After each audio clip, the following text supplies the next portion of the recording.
할렐루야. 6월 1일 큐티 영상 시작하겠습니다. 오늘 말씀은 고린도 전서 1장 1절에서 9절입니다. 여러분, 고린도 전서를 친숙하게 읽었습니까?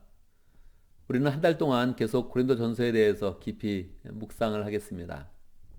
고린도 전서가 16장으로 되어져 있지요. 그리고 고린도 후서가 13장으로 되어져 있습니다. 합하면 29장이 되죠. 여러분, 신약 성경 중에 29장이 되는 그런 성경이 없습니다. 고린도 전후서를 다 합하면 신약 성경 중에 가장 긴 그런 성경이 되는 것입니다. 그래서 고린도 교회 또 고린도 전후서가 이 신약 성경에서 차지하는 그런 위치가 굉장히 높습니다. 사실 바울 서신들은 대부분 AD 50년경에 기록이 되어져 있습니다. 복음서는 학자들에 따라서 견해가 좀 다른데 전통적인 그런 학자들은 복음서가 AD 60년대에 쓰여졌다 그렇게 보고 있습니다. 그럼 어떻게 된 것입니까?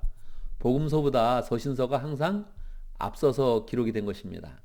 성경이 채택될 때도 바울 서신들은 아주 먼저 이렇게 성경의 정경으로 잘 채택이 되어져 있죠. 논쟁의 그런 여지가 별로 없었던 것입니다.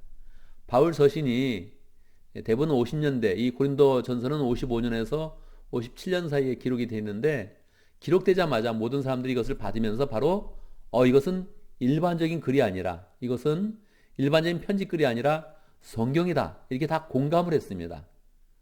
쓸 때도 이미 성령 충만했고, 읽는 그런 순간에 사람들이 이것은 보통 그런 글이 아니라 하나님의 성경으로 잘 모아서 다음 때 또 여러 교회에 전해야 된다, 이렇게 마음을 먹었던 것입니다. 그 중에 고린도 전후서는 굉장히 길게 기록이 되어져 있죠. 복음서는 예수님의 그런 말씀과 예수님의 행적에 대해서 집중하는 반면에 서신서들은 교회의 모습에 집중하고 있는 것입니다. 교회의 현실, 교회의 문제, 교회의 그런 상황들을 어떻게 해결해 나갈 것인가, 이것을 집중하고 있는 것이죠. 그래서 서신서를 보면 우리의 그런 삶에 적용이 되어서 우리의 그런 삶 가운데 어떻게 신앙생활을 해 나갈 것인가, 여기에 집중해서 잘 이제 보게 되는 것입니다. 고린도는 지금의 그리스에 위치되어 있는데 그 당시에도 굉장히 중요한 요충지였습니다. 항구 도시였고요.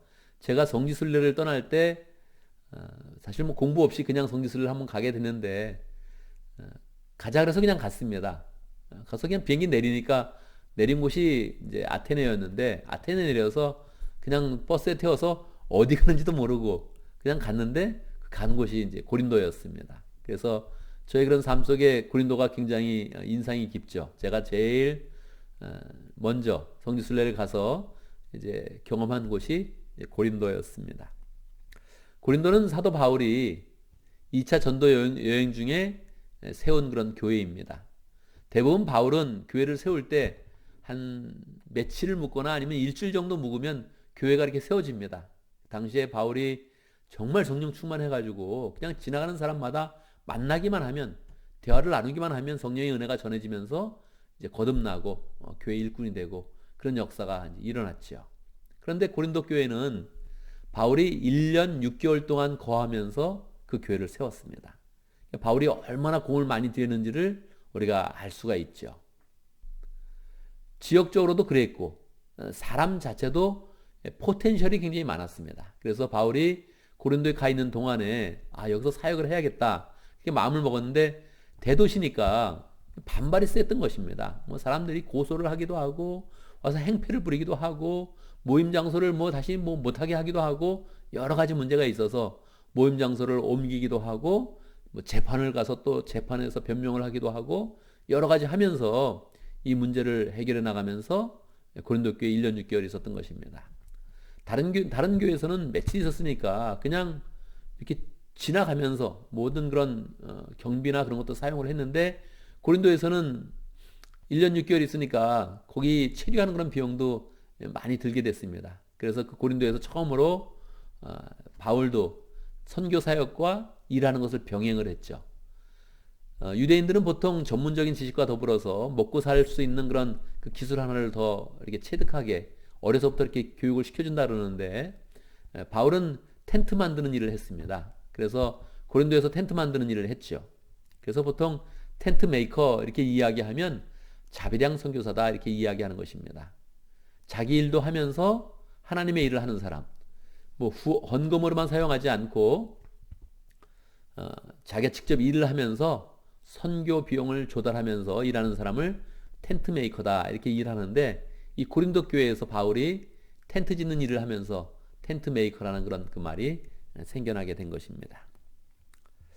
이 정도의 그런 배경 지식을 가지면서 우리가 고린도전서 1장 1절 시작해 보겠습니다. 1절, 하나님의 뜻으로 그리스도 예수의 사도로 부르심을 받은 나 바울과 형제 소스데네가, 편지는 항상 누가 누구에게 보내는 거죠. 그래서 항상 보면 누가 누구에게 보낸다, 이것이 이제 당시의 문헌의 기본적인 골격이었습니다. 바울은 그대로 그 고결을 따라서 누가 보낸다 이렇게 이야기하죠. 누구라고 이야기합니까?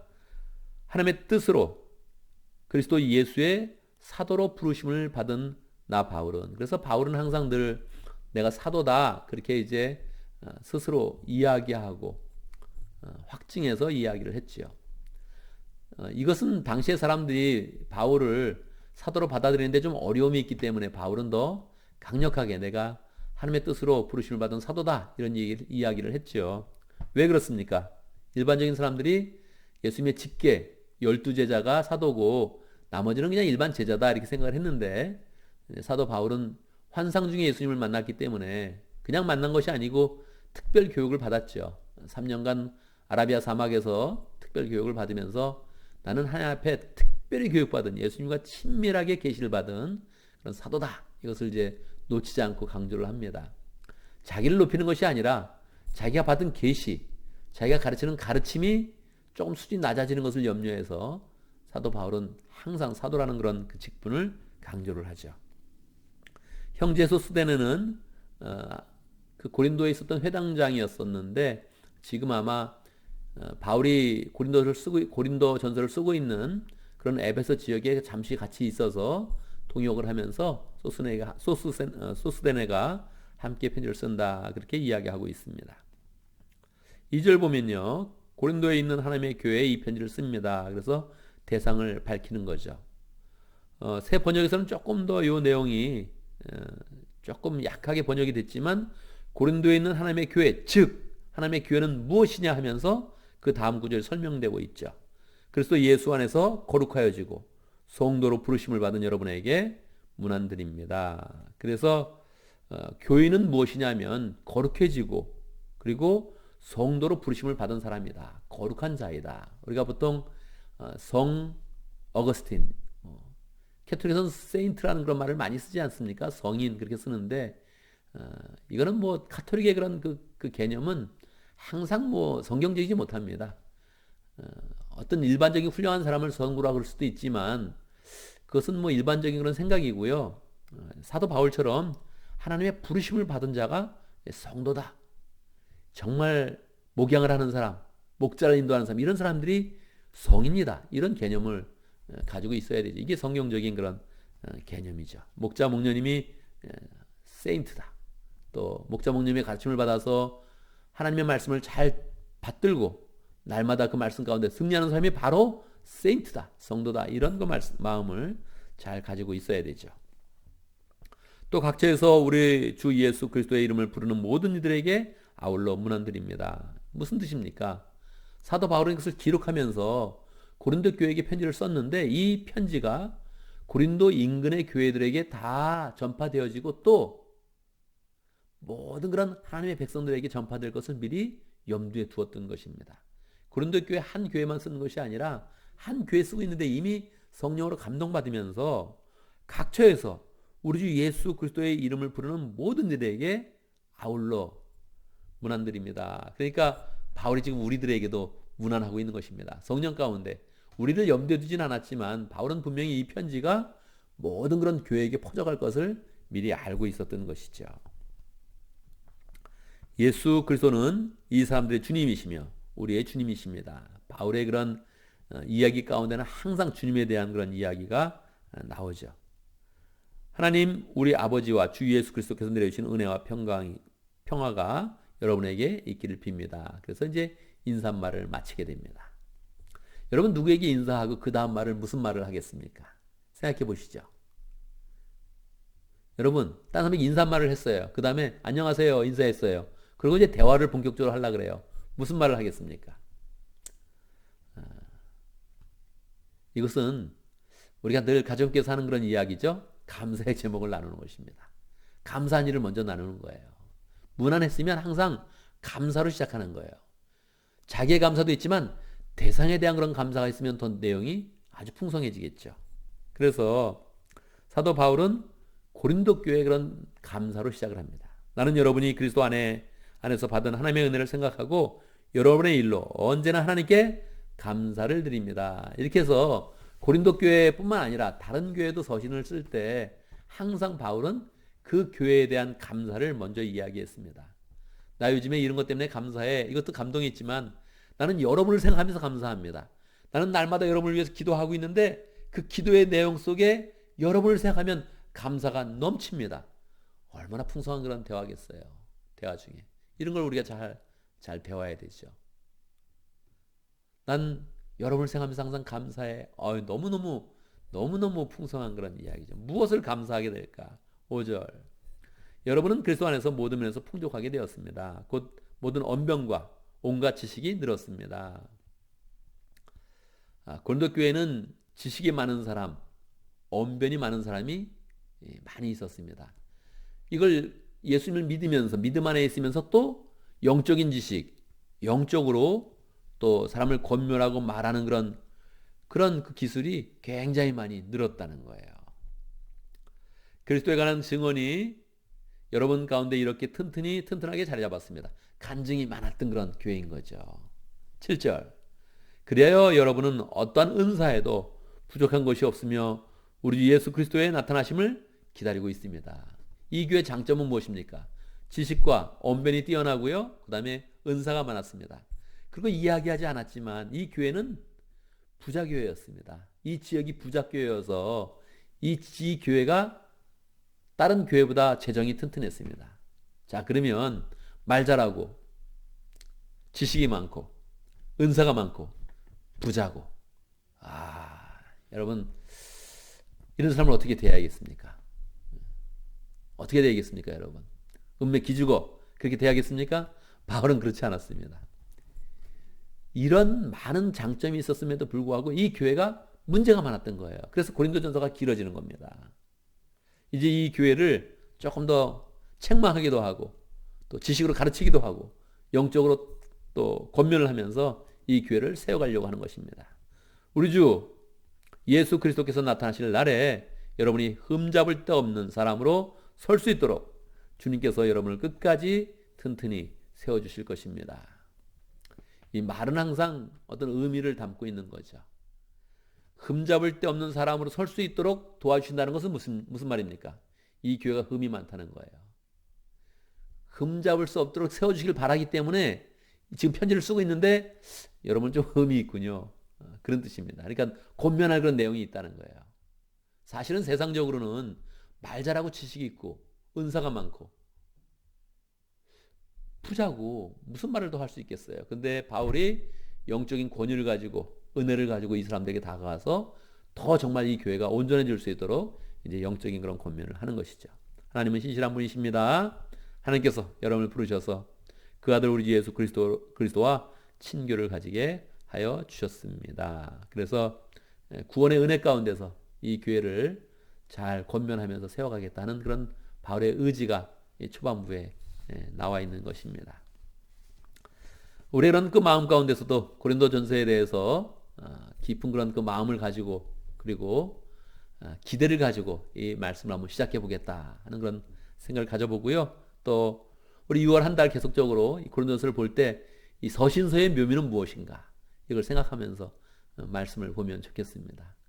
우리가 이렇게 자기가 정하는 그런 성경 본문이 아니라 매일 성경이 정해준 그런 본문 이렇게 계속 보는 거 묘미가 있는 것 같아요. 내가 의지적으로 어딜 봐야겠다. 그런 것도 중요하지만 어떨 때는 성경을 봐야 되는 곳이 여러 곳이 있거든요. 이렇게 골고루 영양소를 섭취하듯 여러 개를 보면서 성경에 대한 그런 지식과 은혜를 이렇게 받는 것이 우리에게 필요한 것 같습니다.